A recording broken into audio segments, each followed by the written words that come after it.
하나 둘 셋, 하나 둘 셋.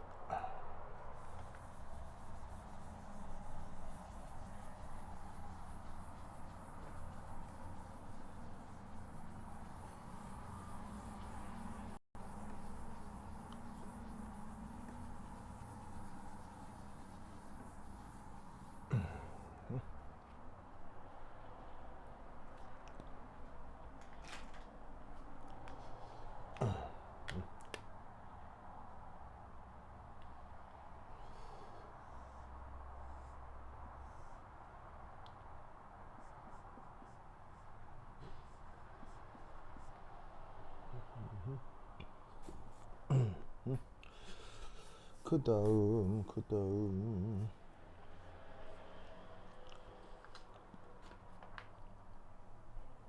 어디 갔지?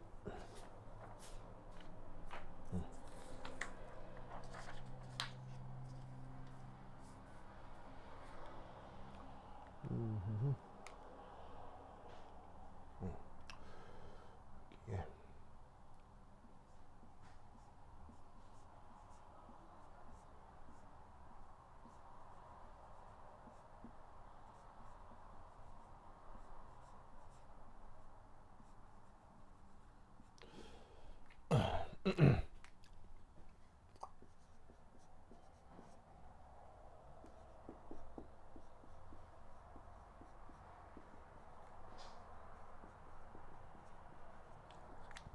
자, 하나 둘 셋, 하나 둘 셋.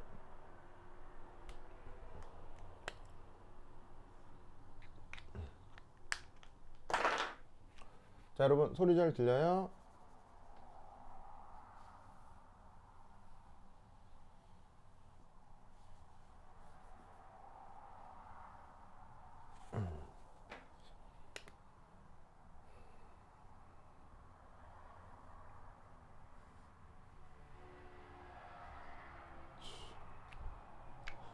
좋아.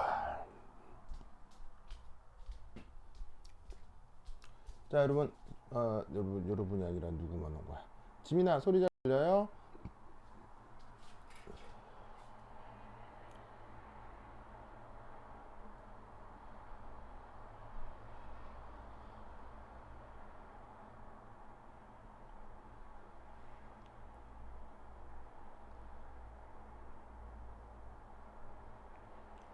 오케이. 자, 그 다음 가봅시다.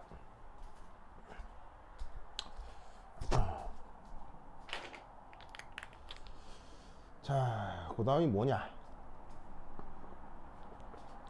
아까 갈바니 세일에 대한 어떤 예를 하나 말씀을 드렸죠. 그래서 여기 이제 카드뮴 극판이 있었고, 아까는 이제 은극판이 있었는데, 그 은극판에 뭐가 있었냐면 AGCL 침전이 코팅이 되어 있는 거를 예로 들었을 거예요. 근데 지금은 어떻게 되냐면요, AgCl 침전이 아니고요, 그냥 순수한 응급판, 그냥 응급판.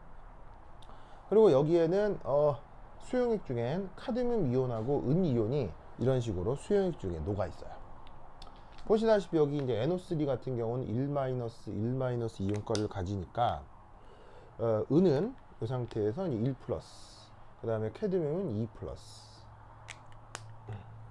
이렇게 됩니다.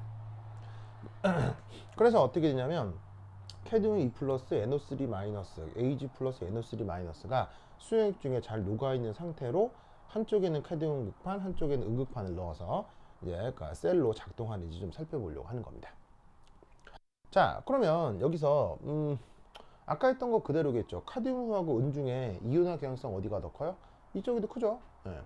그럼 여기서 어떤 생각을 할 수가 있냐면 바로 아까랑 마찬가지로 산화 반쪽 반응을 생각해 볼 수 있어요. 그럼 그 산화 반쪽 반응이 여기서 어떻게 진행이 되겠습니까? 바로 캐드뮴 솔리드가 캐드뮴 2 플러스가 되면서 전자를 내어 놓겠죠. 그래서 캐드뮴 전극의 일부가 이렇게 캐드뮴 2 플러스로 이온화되어 떨어져 나오면서 전자 두 개를 생성하게 되겠습니다.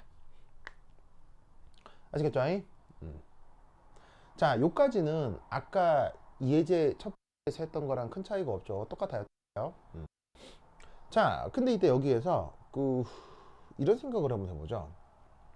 아까 여기에 AgCl 침전으로 코팅이 묻어 있을 때는 Ag 플러스가 움직일 수가 없죠. 왜냐하면 침전 상태니까요. 그런데 AgNO3 상태면 얘가 자유로운 이온을 존재할 수 있기 때문에 이 Ag 플러스가 수용액 중에서 유동성이 생기는 거예요.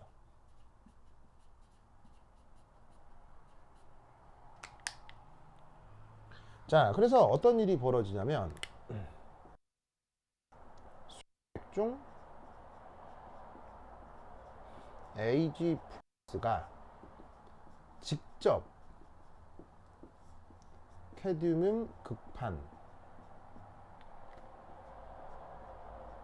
쪽으로 이동을 해버리는 겁니다. 자, 뭐냐, AgNO3가 물속에 녹아있기 때문에 당연히 수용액 중엔 Ag 플러스 NO3 마이너스, Ag 플러스 NO3 마이너스가 수용액 중에 있지 않겠어요? 그죠?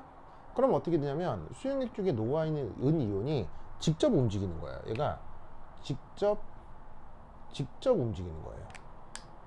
그러면 직접 움직이는 이유는 뭐겠어요? 바로 극판에 이렇게 자유전자가 있으니까요.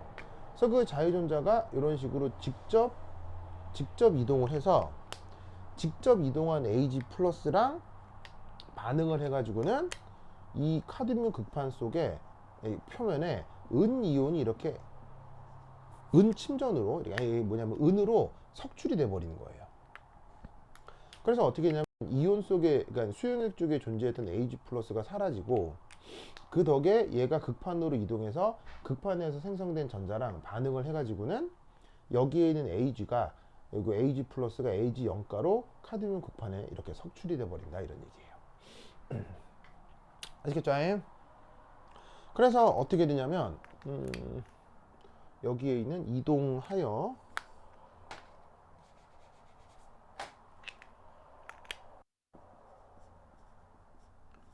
카드뮴 솔리드 표면에 은 얘가 석출이 되는 거죠. 그래서 그걸 반응식으로 적어보면 Ag 플러스가 수용액 중에 두 개가 이동을 해서 생성된 두 개의 전자랑 반응을 해가지고는 바로 Ag 솔리드 2 이렇게 만들어져 버리는 거죠. 아시겠죠? 그렇죠? 그러면 이때 우리는 어떤 생각을 할 수 있느냐? 전체 반응이 이렇게 되겠구나. 바로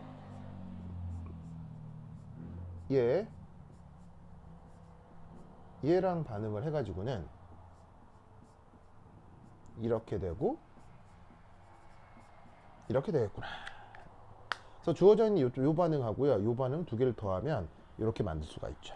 그래서 어쨌거나 산화되고 환원되는 전자계수를 일치시켜서 더해주시면 바로 전체 반응이 나오게 될 겁니다. 자, 이때도 우리는 어떤 생각을 해볼 수가 있냐면 네 번째 4 전하량 보존이 나타나는 걸 확인할 수 있습니다.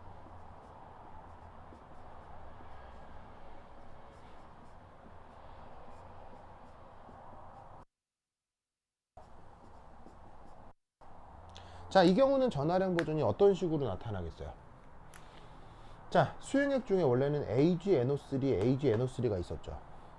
그런데 Ag 플러스가 석출돼서 영가로 돌아가 버리는 거예요. 그러면 양이온이 없어지죠. 근데 그 순간 어떻게 돼요? 카드뮴 2 플러스가 녹아 나오는 거죠.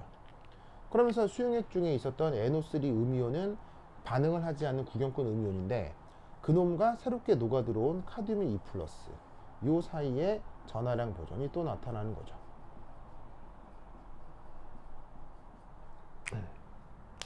그래서 이게 이 셀에서 나타나는 전체적인 반응식이 되겠습니다. 자, 그러면 이 예시로부터 우리가 하나 알아볼 수 있는 건 바로 이게 되겠네요.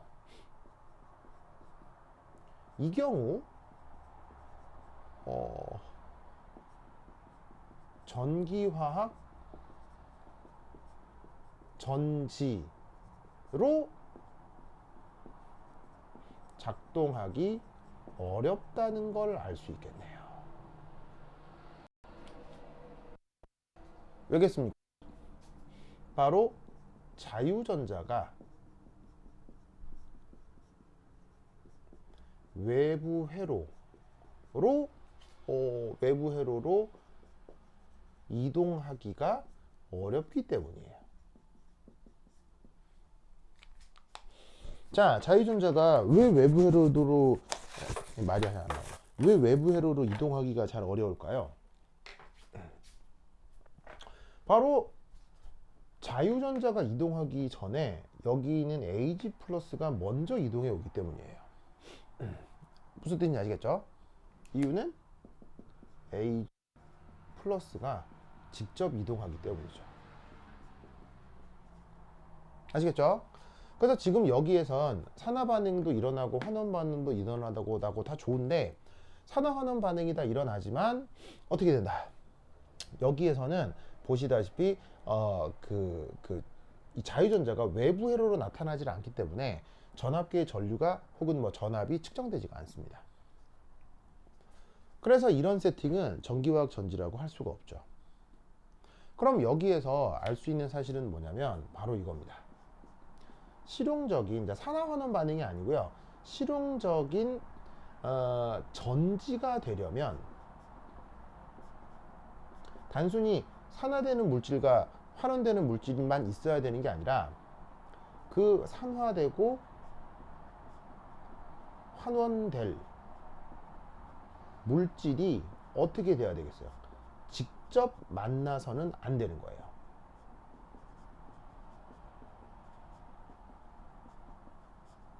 자, 무슨 말이냐면 지금 전체 반응식을 보면 카드뮴 2 플러스하고 Ag 플러스가 반응을 하는 거 아니에요. 근데 스위치 온하고 자시고 간에 카드뮴 전극하고 AgNO3가 직접 접촉하고 있잖아요. 수용액을 통해서. 그러다 보니까 스위치 온과 관계없이 자유전자가 외부로 흐르는 것과 관계없이 이미 급판에서 반응이 진행돼 버리는 거예요.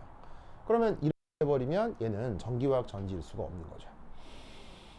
무슨 뜻인지 아시겠죠? 그래서 이 논리를 꼭 기억해 두시기 바랍니다. 그래서 실용적인 배터리가 되려면 산화되고 환원된 물질을 절대로 직접 만나서는 안 돼요. 그래서 앞서 얘기했던 것에 예시를 보면 여기에 뭐를 코팅해 뒀어요? AgCl을 코팅해 뒀죠. 아까. 왜 AgCl이겠어요? 자, AgCl은 우리가 침전이라고 하는 거 아니에요. 앙금이라고 하는 거이기도 하고. 그럼 여기서도 당연히 반응을 하는 게 환원 반응을 하는 게 Ag 플러스겠지만 이 Ag 플러스는 이 카드뮴 극판으로 직접 움직여요? 직접 움직일 수가 없어요. 직접 움직일 수가 없죠. 왜? 앙금 침전의 상태로 이 염소 이온에 잡혀 있으니까. 그래서 이 Ag 플러스의 유동성을 없애주기 위해서 AgCl 침전의 형태로 여기 극판에 붙여둔 거예요. 그러니까 Ag 플러스가 직접 이동해서 반응을 할 수가 없으니까 어쩔 수 없이 자유전자가 외부 회로를 통해 이동하고 그 덕에 사람은 여기에서 전기 에너지를 활용할 수가 있는 거죠. 무슨 뜻인지 아시겠죠? 그래서 화학적으로 전기화학 배터리가 되려면 산화되고 환원되는 물질이 직접 접촉하게 해서는 안 된다 라는 거를 꼭 기억해 두시기 바랍니다. 알겠죠? 그러면 지금 이 경우 7 이것은 그러면 뭐가 되는 거예요? 지금 얘는 전기화학 배터리가 전기화학 셀이 아니래요. 그럼 이건 뭐 하는 짓이에요? 바로 캐드뮴 솔리드 극판에 뭐 은 도금을 하는 행인 거예요. 왜 도금이라는 거 아시죠? 도금. 뭐 금도금, 은도금 뭐 이런 거 있잖아요. 그래서 크게 비싸지 않은 금속에다가 귀한 금속을 이렇게 코팅해 두는 걸 우리가 도금이라고 하는데 결국 얘는 전기화학 셀이 아니라 산화환원 반응을 이용한 도금 테크닉이다 라는 걸 알아두시기 바랍니다. 알겠죠? 오케이, 됐다. 이 산화환원 반응 혹은 전기화학 전지 이런 건 이제 역사로 따지자면 갈바닉 셀 같은 경우는 그 19세기 말에 이제 사람들이 이제 유럽 사람들이 생각을 한 거죠. 근데 유럽 사람들이 그때 생각했다고 하더라도요. 이 놀랍게도 이 산화환원 반응 특히나 이 도금 같은 경우는 물론 이제 전기화학 전지는 아니에요. 인간이 전기 에너지를 직접 이제 뭐냐면 활용한 건 사실은 19세기 말이 맞는데 이런 원리적으로 같은 산화환원 반응을 활용해서 도금을 했던 것 이것은 기록에 언제 옛날부터 남아 있냐면 그 이집트 시대죠. 이집트 시대 그 고대 이집트 그 왜 막 피라미드 짓고 막 투탕카멘 황금 가면 쓰고 뭐 이럴 때 있잖아요. 그게 그러니까는 지금으로 치자면 한 3,000년 전에서 5,000년 전쯤 되는데 그때 이 그 뭐냐면은 전기화학 도금을 했다라는 유물들이 발견되고 있어요. 그래서 이 도금이라고 하는 테크닉이 혹은 산화환원 반응이라고 하는 테크닉이 이게 그냥 하늘에서 뚝 떨어진 게 아니고요. 사실은 억수로 옛날부터 사람들이 우리 자연에서 발견해서 활용해 왔던 반응입니다. 아시겠죠? 물론 그걸 이제 산화환원 반응이다 라고 이렇게 개념화를 하고 그것으로부터 이렇게 전기 에너지까지 만들어낼 수 있다 라고 하는 건 그로부터 이제 몇 천 년 이후의 일이지만 어쨌건 이런 산화환원 반응을 활용한 도금 테크닉은 아주 오래전부터 써왔던 것이다 라는 것을 꼭 기억해 두시기 바랍니다. 알겠죠? 이때 명심할 건 뭐냐면 바로 요거 꼭 명심해 주세요. 아시겠죠? 완전 중요하다. 완전 중요해. 오케이. 다다. 자, 그럼 그 다음 뭘 해볼 거냐면요. 한 장 넘겼으리 저기 216페이지에 연습 문제 10번이라고 하는 게 있을 겁니다. 그걸 한번 살펴볼게요. 연습 문제 10번. 연습 문제 10번. 연습 문제 10번. 연습 문제 10번. 연습 10번. 연습 10번. 아니. 그 다음 요걸 한번 해보도록 하겠습니다. 자, 칠판 지울게요. 지우자. 슥슥슥슥.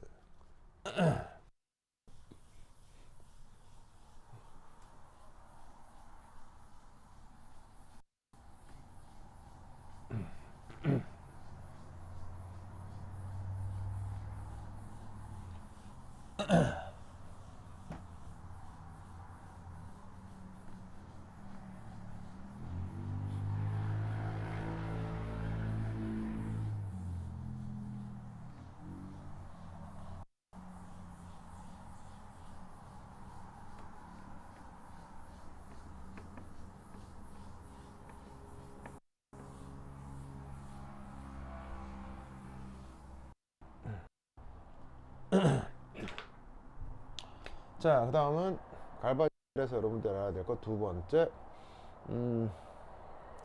솔트 브릿지입니다.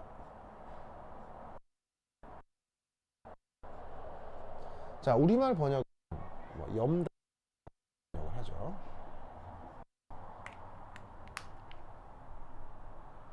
자, 여기서 어떤 배터리를 하나 좀 생각을 해보도록 하겠습니다.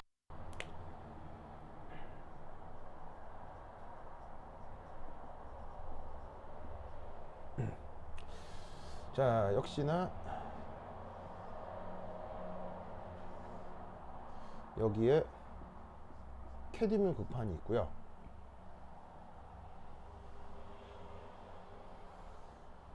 그 다음 여기는 CD NO3 2 수용액.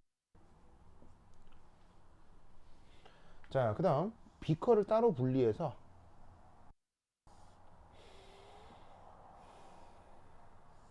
자, 여기에 은극판을 세팅하고 여기는 AG NO3 수용액입니다. 이 둘을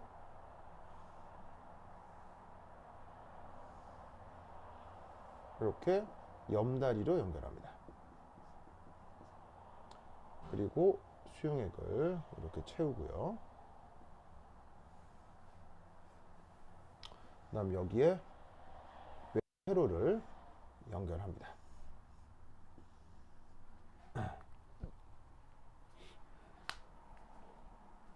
여기서 이제 어떤 일이 벌어지는지 한번 살펴보도록 하죠. 자, 우선 당연히 첫 번째 산화 반응 어떻게 되겠습니까? 산화 반응. 자, 캐드뮴 은 이온 영향성 어디? 캐드뮴 더 크죠? 그러니까 항상 마찬가지로 캐드뮴 솔리드가 캐드뮴 2 플러스가 되면서 전자를 내어 놓습니다. 자, 이렇게 산화 전극 반응을 하는 전극을 뭐라고 한다고 했었죠? 산화 반응이 일어나는 전극을 바로 에노드라고 했었죠.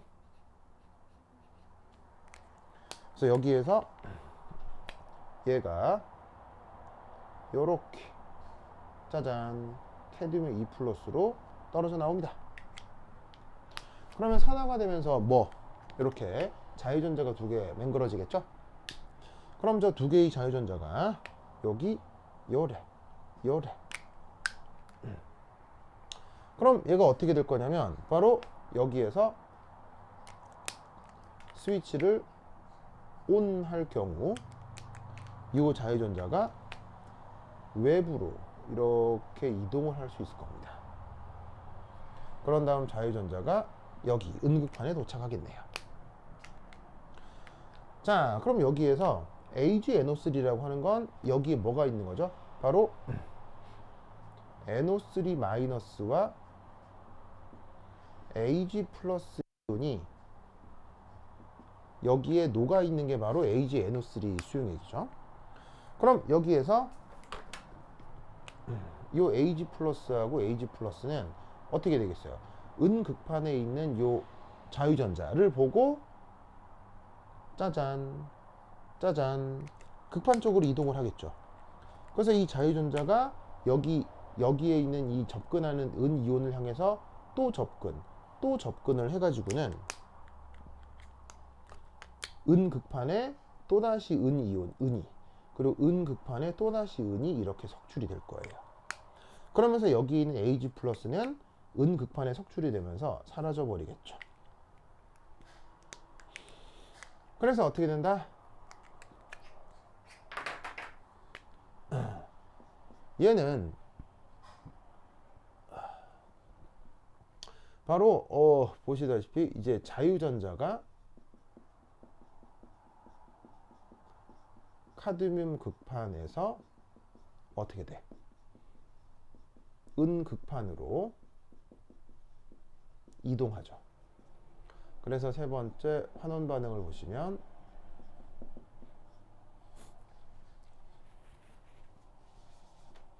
여기에 있는 H 플러스 이온이죠. Ag 플러스 이온이 요 산화 반응을 통해 공급된 전자랑 반응을 해서 은으로 은 극판에 또다시 석출이 된 겁니다. 이때 공급된 전자가 두 개이기 때문에 여기서도 두 배를 해서 산화되고 환원되는 전자의 개수가 같게 개수를 맞추어 줍니다. 아시겠죠? 그래서 이때 어떻게 되냐면 여기에 있는 이 은극판은 무슨 반응이 진행이 돼요? 환원 반응이 진행이 되고, 환원 반응 진행되는 극판을 뭐라고 하죠? 캐소드라고 했죠. 자, 그리고 에노드, 전자를 생성하는 이 에노드가 지금은 무슨 극? 마이너스 극이 되는 거고요.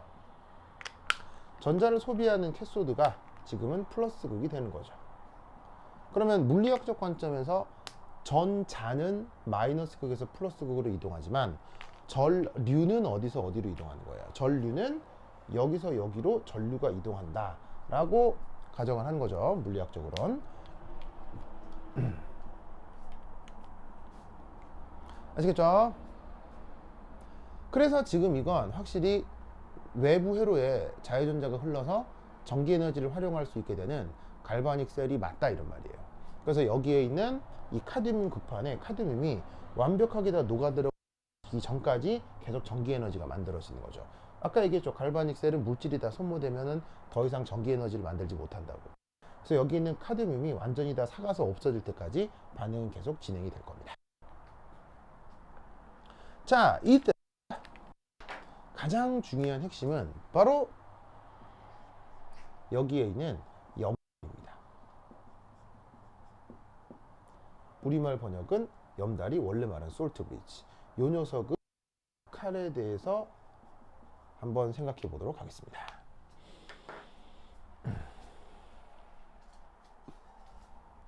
자, 염다리는 가장 기본적으로 뭘 하냐면요, 첫 번째 1 이겁니다.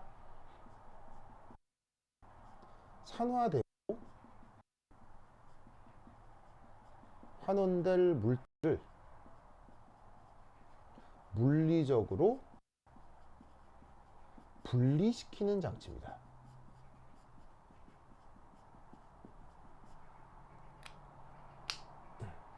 자, 아까 전기화학 셀이 만들어지려면 반드시 실용적으로 그 뭐가 만족되어야 된다고 했어요? 산화되고 환원된 물질이 직접 어떻게 돼야 된다고 했었죠? 직접 접촉하고 있으면 안 된다고 했었죠. 그래서 아까 그 직전에서 봤던 것 중에 바로 캐드뮴이 환원을 하고, 캐드뮴이 산화를 하고, 이 주변에 만약에 은이온이 존재했다간 이 은이온이 어떻게 돼요? 이 자유전자랑 바로 가서 반응을 할 수 있기 때문에 자유전자가 외부 회로로 흐르지 못한다고 했었죠. 그러니까 지금 이 경우 카드뮴이라는 물질과 은이라는 물질이 직접 접촉하면은 이건 배터리로 구동이 안 된다, 이런 말이에요. 아시겠죠? 그래서 이 캐드뮴과 은이온을 물리적으로 분리시켜주는 장치가 바로 염다리예요. 아시겠죠? 그래서 이 염다리는 어떻게 된다? 구연군 이온과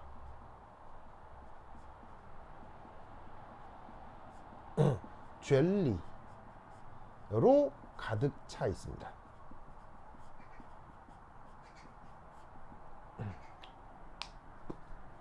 젤리하죠, 젤리. 왜 그 뭐 말캉말캉한 거예요. 말캉말캉. 그래서 왜 여러분들 왜 뭐 곰젤리 뭐 이런 거 있잖아요. 쫀득쫀득한 곰젤리 이런 거 있잖아. 근데 그 젤리가 이게 그 곰젤리처럼 굉장히 그 탄성이 강한 젤리가 있기도 합니다만 되게 흐물흐물하고 약한 젤리가 있을 수도 있어요. 그러니까 그 이게 젤리가 이제 크게 이제 두 가지인데, 젤리가 이게 동물성 젤리가 있고요, 그 다음에 식물성 젤리가 있어요. 식물성 젤리 두 가지가 다 있는데, 이 동물성 젤리가 그 바로 그 곰젤리, 그 있죠, 곰젤리 그거, 하리보 하는 거, 그거 얘기하는 거고요. 식물성 젤리 상태가 대표적으로 묵 같은 거예요. 묵. 왜 도토리묵, 청포묵 이런 거 있잖아요. 그럼 이제 이것도 젤리고 이것도 젤리인데 이게 뭐 이렇게 약간 먹었을 때 식감이 좀 다르죠. 확실히 이제 곰젤리 같은 경우는 되게 탄성이 강한데, 뭐 도토리묵이나 청포묵 이런 것들은 상당히 좀 연하잖아요. 그렇죠? 묵은 이게 뭐냐면 젤리는 젤리인데, 이게 이제 그 재료의 차이인데, 이 동물성 젤리는 뭐로 만드는 거냐면 이걸로 만들어요. 그러니까 소, 돼지 이런 가축의 연골의 젤라틴으로 만들어요. 연골 뭐예요? 관절에 있는 그 성분 있잖아요. 그걸로 만드는 게 이제 동물성 젤리고요. 그럼 동물성이기 때문에 밀도가 커서 되게 쫀득쫀득하다고요. 그 다음에 식물성 젤리, 묵 이런 거는 보통 이제 식물성 단백질로 만들어요. 그러다 보니까 조직감이 조금 연해서 몰랑몰랑한 느낌이 나는 거죠. 그래서 이제 이 염다리라고 하는 것 안에는 보통 이 식물성 단백질 젤리가 채워져 있어요.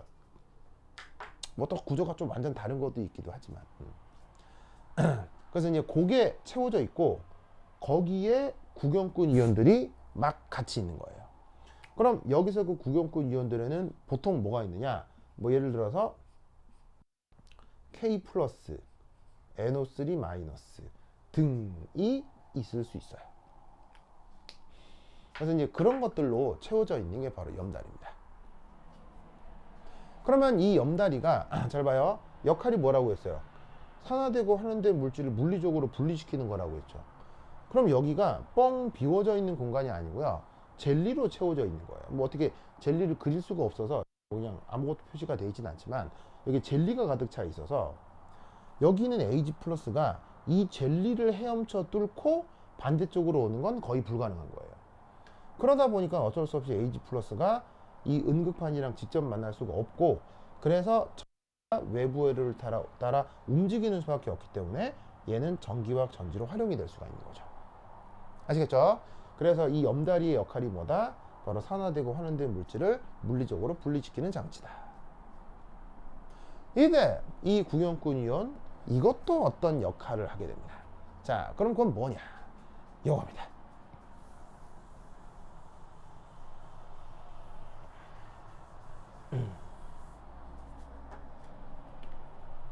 세 번째, 염다리의 또 하나 중요한 역할, 바로 매 순간 전화량 보존을 달성해줍니다.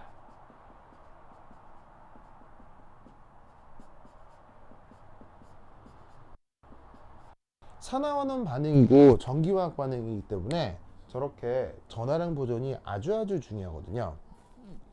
그럼 그 전화량 보존이 어떻게 나타난다는 얘기냐? 자, 이 안에 젤리와 함께 누가 가득 차 있다고요? 요런 구경꾼 이온들이 가득 차 있다고 했죠. 그럼 여기에 NO3-K+, NO3-K+, NO3-K+, 이런 것들이 자꾸 막 들어있는 거란 말이에요.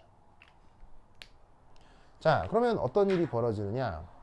반응이 진행되면 이 에노드 쪽은요, 이 카드뮴 플러스가 녹아 나올 수밖에 없죠. 그러면 카드뮴 플러스는 당연히 양이온이에요, 음이온이에요? 양이온이죠? 그러면 이 에노드에서는 시간이 지나면 지날수록 양전하가 계속 많아진단 말이에요. 그럼 어떤 일이 벌어져야 되느냐? 이 염다리에 NO3- 같은 구경꾼 음이온이 요런 식으로 이 에노드 수용액 쪽으로 빠져나오는 거예요. 그러면서 어떻게 되냐면 여기서 NO3-와 NO3-가 공급이 되면서 캐디움 2+랑 전화량 보존이 나타나게 되는 거죠. 자, 역으로 이쪽은 어떻게 되냐면 AgNO3로 전화량 보존을 이루고 있었는데 환원 반응이 진행되면서 Ag+가 이런 식으로 은극판에서 석출이 돼 버리죠. 그럼 은극판에 석출이 돼 버리니까 여기는 무슨 이온밖에 안 남아요? 음이온밖에 안 남죠? 그럼 그 경우는 어떻게? 염다리에 있는 K+가 요래 이동을 하면서 여기에서 전화량 보존이 나타나게 되는 거예요. 그래서 이쪽에서는 CdNO3, 여기서는 KNO3가 나타나면서 전화량 보존이 계속 이루어지는 거죠.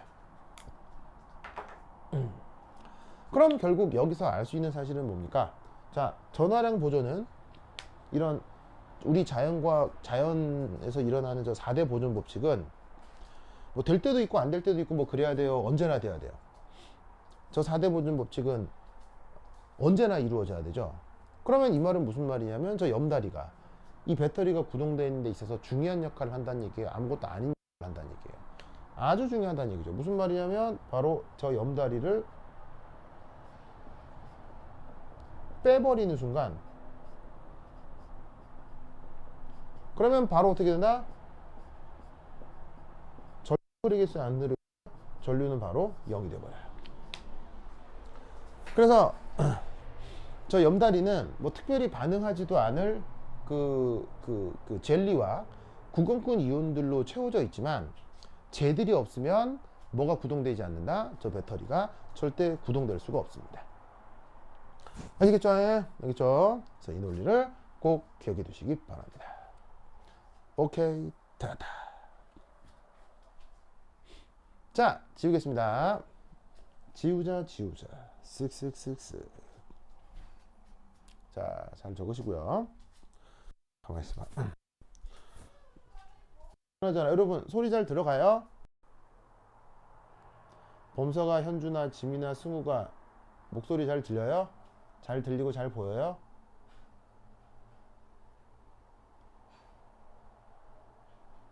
잘 들리고 잘 보여요?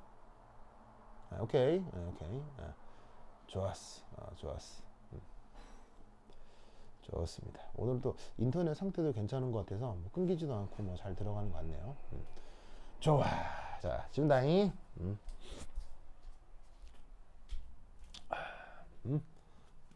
으이씨.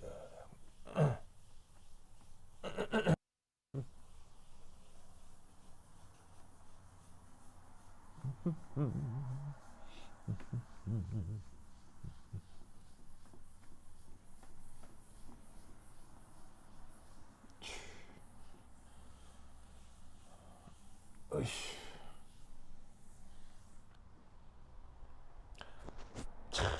그 다음 할 거 또 시험에 많이 나오는 거 2.3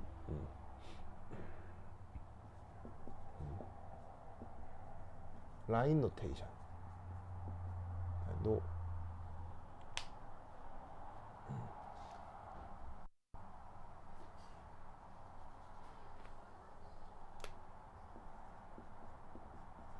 라인 노테이션. 자, 이거 한번 봅시다.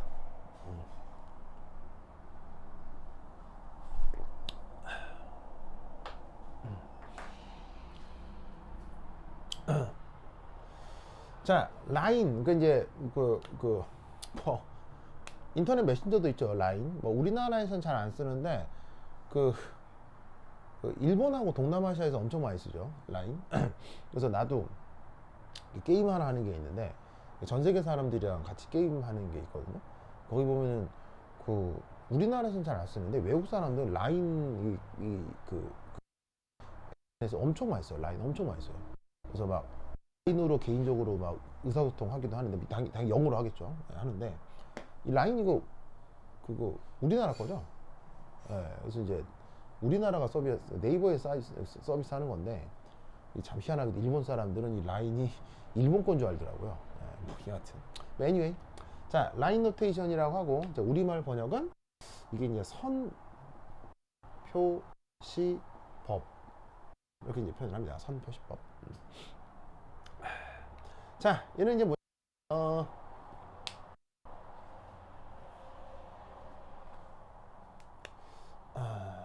저런 식의 이제 전기화학 셀을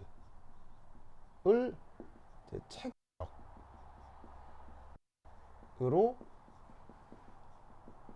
간단히 표현하는 방법이죠.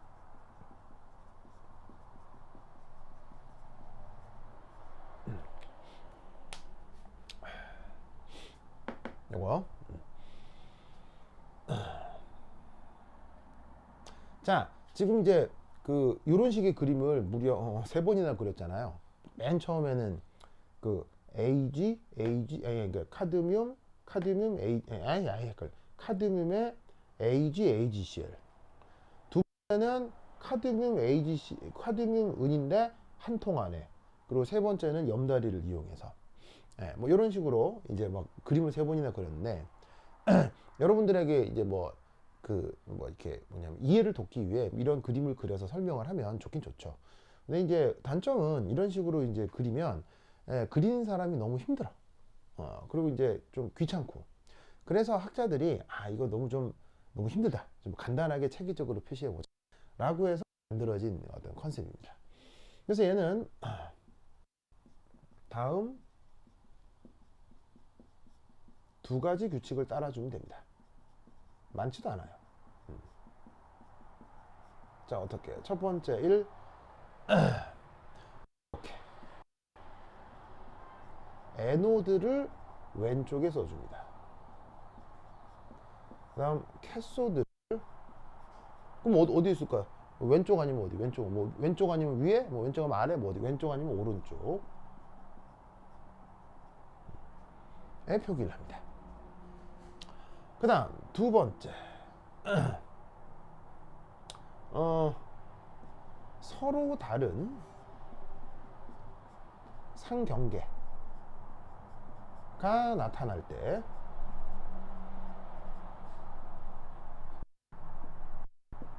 이런 표시를 해줍니다.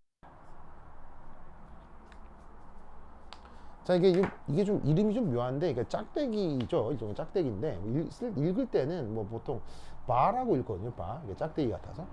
그래서 이게 짝대기를 쓴다는 뜻으로 그래서 이제 이름을 라인 노테이션이라고 하는 거예요. 짝대기 선을 쓰니까. 자, 그럼 이제 이걸 예를 한번 들어볼게요. 바로 여기에 있는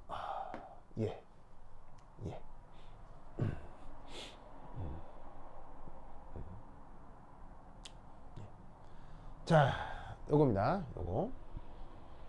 자, 그러면 가장 왼쪽, 그러니까 그 극판이 어디서 벌어지냐면 바로 이 카드문 에서 에노드가 나타나는 거죠. 그럼 여기서 이제 이렇게 표현하는 거예요. CD 솔리드. 자, 이때 명심하실 건 라인 노테이션을 쓸 때는 항상 이런 식으로 상태 표시를 해주셔야 됩니다. 아마 저 라인 노테이션 쓰는 게 이번 시험에 나올 가능성이 높은데 저기 만약에 상태를 빼먹는다 그러면 감점될 가능성이 있지 않을까 싶습니다. 네. 상태 꼭 표시해 주시고요. 자, 그러면 이 캐드뮴 국판이 진짜로 에노드가 맞으니까 가장 왼쪽에 캐드뮴 국판을 먼저 써주시고요. 그게 지금 물리적으로 누구랑 접촉하고 있냐면 바로 이 수용액이랑 접촉하고 있죠. 확실히 이건 고체 금속판이고요. 이건 수용액이니까 이 둘은 서로 상태가 같아요, 상태가 달라요? 상태가 다르잖아. 상태가 다르니까 상경계가 있는 거고 그 상경계를 어떻게? 이렇게 짝대기로 뽀봉 이렇게 표현하는 거지. 그러면 이 캐드뮴 극판이 누구랑 물리적으로 접하고 있느냐? 바로 저기에 있는 캐드뮴 NO3 2AQ 요거랑 접하고 있는 거지. 됐죠?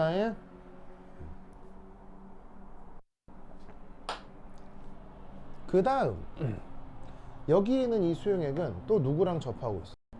바로 여기에 있는 염달이랑 접하고 있죠. 그럼 잘 봐. 요거 수용액이고 염달 안에 채워져 있다고 했죠. 젤리가 채워져 있다고 했죠. 그럼 여러분 젤리하고 곰젤리하고 물은 시각적으로 당연히 구분이 돼요, 구분 안 돼요? 당연히 구분이 되잖아요. 이 물이고 젤리인데 이게 같을 리가 없잖아. 그럼 물 상태, 젤리 상태, 상태가 다르니까 여기 다시 한번 짝대기를 꼭. 그러면 그 젤리 안에는 누가 들어있음이야? 바로 K 플러스와 NO3 마이너스 이온이 구경권 이온으로 들어있지. 그리고 여기에 있는 이 젤리가 또 누구랑 접하고 있어? 여기에 있는 AgNO3 수용액이랑 이렇게 또 접하고 있지. 그래서 이 곰젤리하고 여기에 있는 수용액 상태가 또 다르니까 짝대기. 그리고 이 수용액은 또 누구랑 접하고 있어? 여기에 있는 은이랑 또 접하고 있죠? 그럼 또 짝대기. 그래서 은극판은 당연히 캐소드니까 자연스럽게 오른쪽에 표기가 되었네요. 아시겠죠? 이때 이 라인 노테이션에서는 우리가 어떤 생각을 할 수도 있느냐? 어떤 또 좀 이렇게 좀 편리한 규칙이 또 하나가 있냐면 바로 이겁니다. 얘는 구경꾼 이를 생략할 수 있어요. 구경꾼을 생략할 수 있다. 그러면 어떻게 되느냐? 자, 얘는 이온이 아니죠. 그대로 써야죠. 자, 그런데 CdNO3, 이 NO3 마이너스 이온이잖아요. 그럼 얘를 없애고 캐드뮴 2 플러스만 표기를 하는 거예요. 다시 한번 얘기하지만 상태 표기를 꼭 해주셔야 돼요. 이거 빼먹으면 감점일 가능성이 있습니다. 그 다음 여기에 있는 K 플러스 NO3 다 구경꾼이죠. 산화환원 반응에 직접 참여하는 게 아니잖아요. 그러면 얘네들 다 생략하면 얘를 이렇게 표현할 수 있죠. 그 다음 AgNO3에서도 NO3-가 생략이 되죠. 그러니까 구경꾼이죠. 그럼 얘가 Ag 플러스 이렇게 표현이 되고, 그 다음 짝대기 쓰고 Ag 솔리드. 지금 저 주어져 있는 배터리를 저렇게 라인 노테이션으로 표현할 수 있습니다.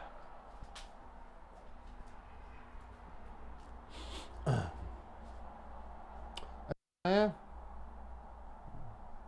그러면 여기서 추가적으로 또 하나 생각해 볼 수 있는 게 바로 이만큼 이렇게 그 축약이 되어 버렸죠. 이게 바로 무슨 표시예요? 바로 염다리 표시죠. 그래서 이 전기화학 셀에 대한 라인 노테이션에서 저렇게 이중 짝대기가 나타나는 경우가 있는데, 그게 결국 누구를 얘기하는 것이다? 아, 염다리구나. 이런 생각을 해볼 수 있다. 이런 얘기인 거지. 아시겠죠? 자, 이런 식의 표현 방법을 염다리라고 한다는 거 꼭 기억해, 라인 노테이션이라고 한다는 거 꼭 기억해 두시기 바랍니다. 이게 이번 시험에 이렇게 라인 노테이션이 나올 가능성이 높으니까 꼭 이렇게 표기하는 거 기억해 두세요. 그래서 그 연습 문제, 그 예전에 방학 때 나눠드린 연습 문제에도 이 뭐냐면은 라인 노테이션 관련된 문제들이 많이 있거든요. 풀어보도록 하시고요. 그 다음에 이제 곧 또 새롭게 편집을 해서 숙제 또 보내드릴 테니까 같이 한번 꼭 풀어주시기 바랍니다. 오케이, 됐다. 자, 그 다음 이제 뭐를 한번 해볼 것이냐. 거기 216페이지에 스탠다드 포텐셜 이 얘기 한번 해보도록 하겠습니다. 자, 칠판 지울게요. 칠판 지웁니다.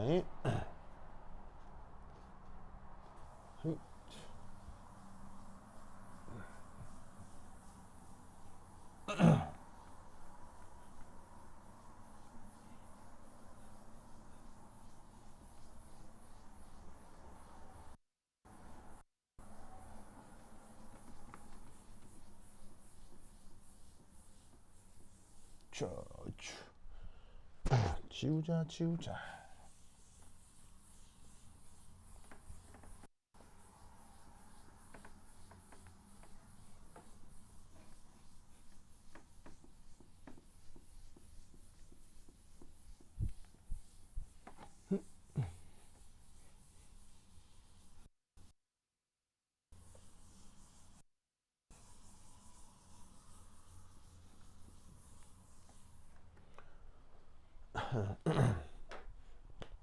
자, 그 다음 세 번째.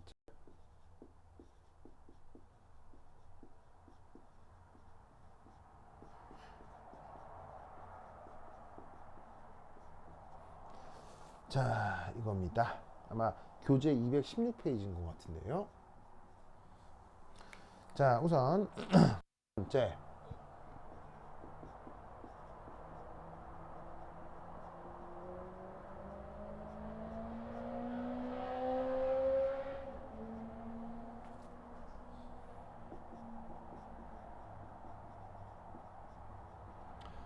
자, 이 얘기를 한번 해보도록 하겠습니다.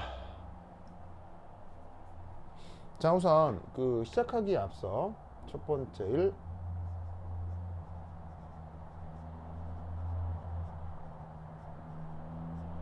자, 스탠다드 스테이트라고 하는 거를 좀 살펴볼 텐데, 우리말 번역은 표준 상태입니다. 표준 상태가 의외로 되게 다양하게 나타나거든요. 그게 또 무슨 표준 상태라고 하는 게 표준 상태 사이에 무슨 엄격한 뭐 물리적인 뭐 원리가 있거나 이유가 있거나 그런 게 아니고요. 100% 편의상 정해지는 게 그 표준 조건이기 때문에 이 나타나는 표준 조건들 사이에 논리적 연관성이 전혀 없는 경우들도 있어요.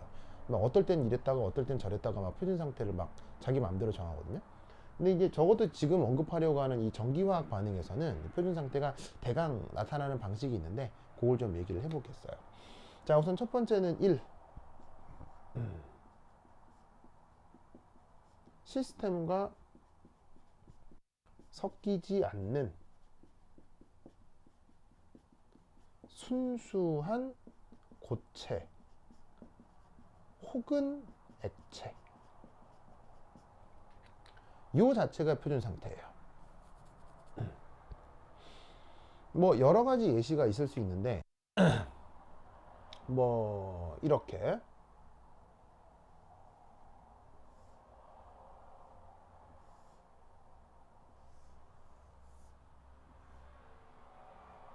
자, 어떤 수용액 중에 여기에 탄소봉이 들어있다고 칩시다. 흑연이요, 흑연. 뭐 좀 어렵다면 그냥 그 샤프심이죠, 샤프심. 샤프심 쭉 빼가지고 물에 이렇게 탁 넣어놨다고 쳐봅시다.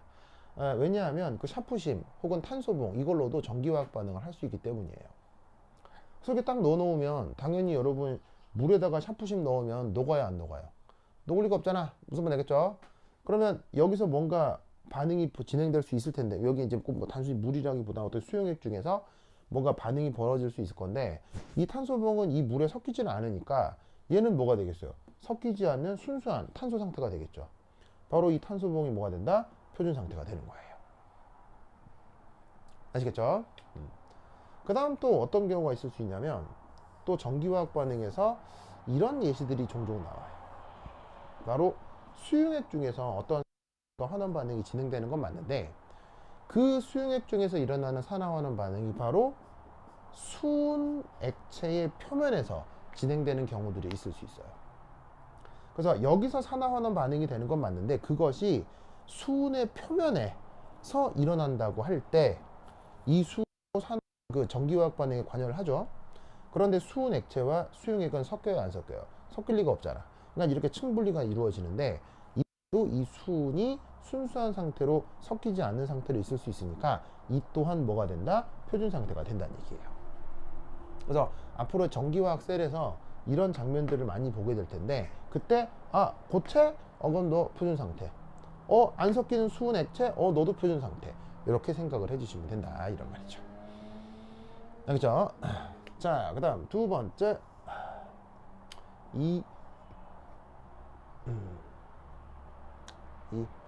자, 수용액 중 어떤 용질 농도는 1몰 이 표준 상태로 정의가 되고요. 이 얘기는 많이 들어봤을 거예요. 그 다음 기체상 물질은 그 부분압 1atm을 뭐냐면 표준 상태로 얘기를 해줍니다.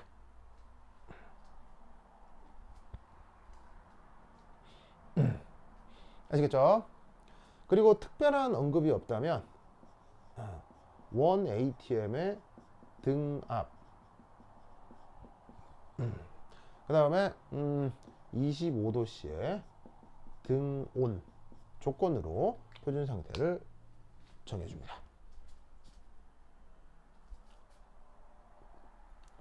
아시겠죠? 그래서 그런 상황에서 어떤 전기화학 반응이 이루어질 수 있는데 이런 상황에서 이루어지는 어떤 전기화학 반응에 대해 이런 개념들을 만들어낸 것이 있어서 요걸 이제 조금 생각해 보도록 하겠습니다. 됐죠? 자, 그러면 칠판 지울게요. 여기까지 됐죠?